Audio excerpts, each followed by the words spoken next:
Salvete omnes, this is Emilia, also known as TheMartianGeek, and it is time for another announcement video.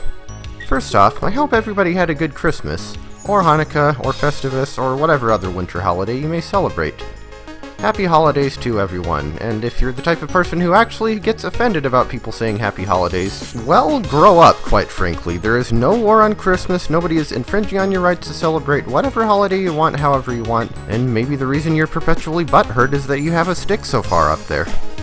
But let's get down to business, shall we? You realize I haven't uploaded anything to my channel since last year? Honestly, if you couldn't tell already, 2016 was kind of a lousy year for the channel. I know, put a period after year and get rid of the kind of and you've hit it on the head. On January 20th, it's time to take the power back. Am I referring to the inauguration or the new Magic the Gathering set? You decide.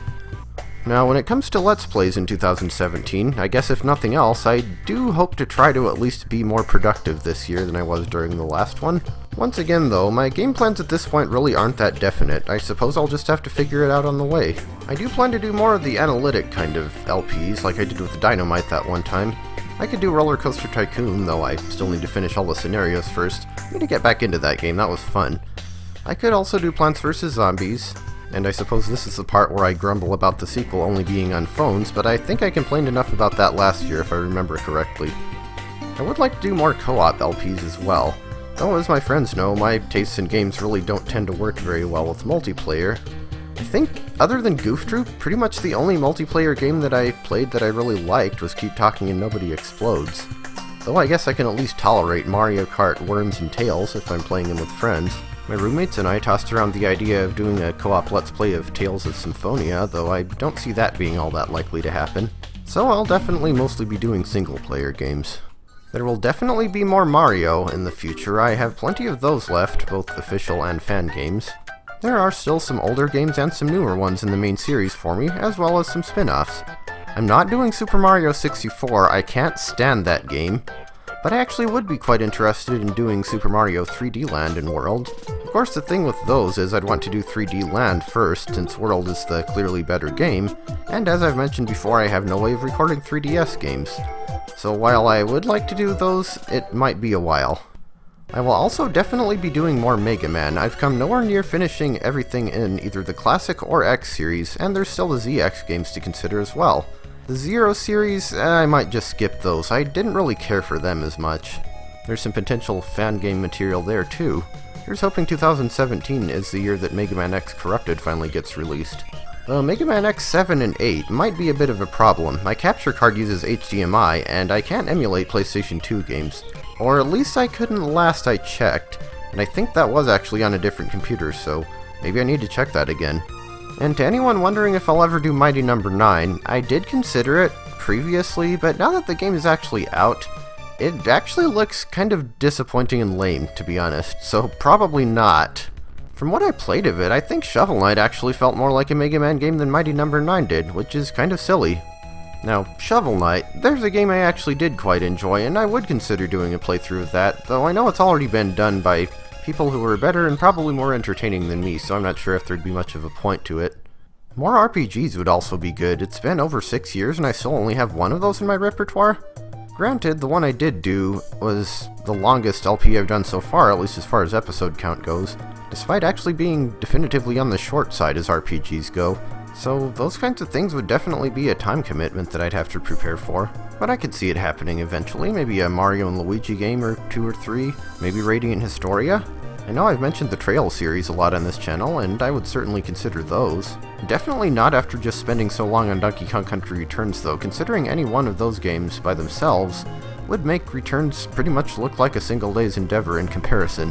Which is compounded by the fact that in both of the sub-series that have been released in English so far, the first game ends on a huge cliffhanger, so I'd want to follow up with the second game soon afterward. It also doesn't help that I've been playing literally nothing but RPGs for the entire year of 2016, at least aside from LPs and replays. A trend that might very well continue into 2017, since I still haven't finished Trails of Cold Steel 2, and the third Trails in the Sky is actually coming out this year. The translation's even finished already. But I do enjoy the games, and they shouldn't be too hard to record either. Well, Cold Steel would require a capture card, but Sky is actually available on PC, so I would definitely at least consider doing Trails in the Sky. I just need to find the right time for it. Maybe after I finish Cold Steel 2 and Sky 3 on my own time, which would actually be the first time since the beginning of 2015 that I will have not had a Trails game to play. Oh, and because someone's probably going to mention it, no, I won't play Undertale. I've looked into it and it doesn't really seem like my kind of thing, for a number of reasons. Including but not limited to the whole multiple ending system.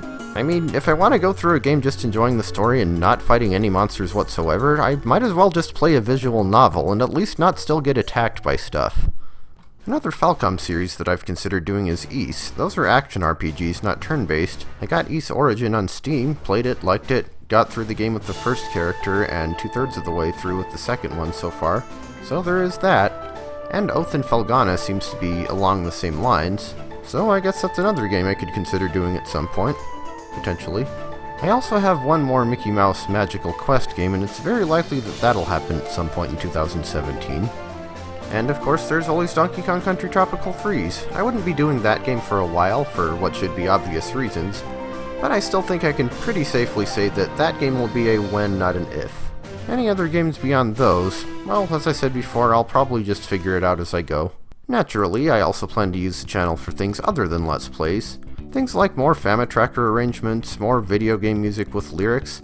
I've actually even considered attempting some a cappella arrangements of stuff as well, but I don't know if I'd be any good at those. And of course there's always more ROM hacking stuff, though I doubt I'll ever show off anything with Super Mario Maker. I'm still not sold on that.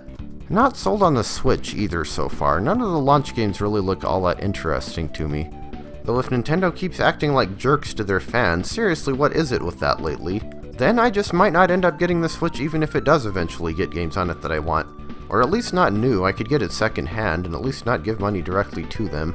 On another related note, 2016 was actually the first year since the Wii U's launch in which I didn't get a game for it that released that year. I considered getting Paper Mario Color Splash, mainly to complete the set, I suppose. But that game isn't worth anywhere near $60, and I wouldn't have had the money for it anyway. Who knows, maybe Generation 9 actually will end up being defined by indie games, at least for me. I certainly could use more of those, both for LPing and just playing on my own time. I suppose there is Yooka-Laylee, but I don't really expect to actually like that. I didn't like Banjo-Kazooie. I only backed that because the company consisted of former Rareware employees and I wanted to support them. Also, indie developers don't usually throw nearly the hissy fits about copyright stuff that the big-name studios do. And I guess that about wraps it up. Hopefully this will be a productive year for all of us. At least if I have anything to say about it, there will indeed be more games, there will be more other stuff, maybe I'll even get to do some more celebrity interviews, who knows? I guess as long as I don't know, get attacked by neo-Nazis for being asexual or something, the year should be pretty okay for me. Point is, I hope everyone has a good 2017, and I will hopefully see you soon.